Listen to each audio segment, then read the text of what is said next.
Abu Hurayra radıyallahu anhu arkalı kelgen rivayatta Müslüman bende Allah'a tilek kılıp Ayatul Kürsü'nü okup jatsa deydi. Töşekке jatsa. Süydüp Allah'a Allahu Ekber tilegini aytıp jatsa, oğundan, solundan, aldынан, артынан mağayınдағы көршілерінің бәріне ана жақтан келетін пәлені қорғайтын қалқан орнайды.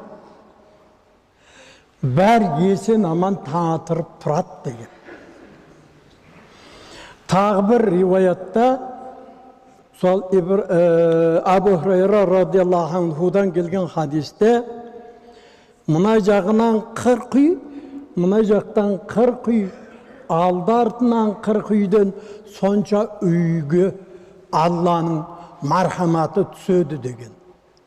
Енді сонша үйге қалқан боларлық егер солардың ішінде бір адам Ayatul Kürsü'nü оқып жатқандығы, бір мұсылман соны жатып оқып дұға қылып жатқандығынан соншалық қорған болады екен. Сонда сол мұсылманмен көрші болған адам бақытты емес пе былайша айтқанда? Ал енді кейбір жерлерде әрбір десін мешіттердің азанына мынау біздерге ұйқы бермеді деп жүргендер де бар. Ал енді біз маңайымызға сондай тыныштыққа келсек, ынтымақ болса, жүрген жерімізде сол жұрттың барлығының ауызбіршілігі жолында жасаған еңбектеріне біз мұрындық болып, бас қасында жүрсек, оның несі жаман? Мұсылман адамның соншалық Аллаға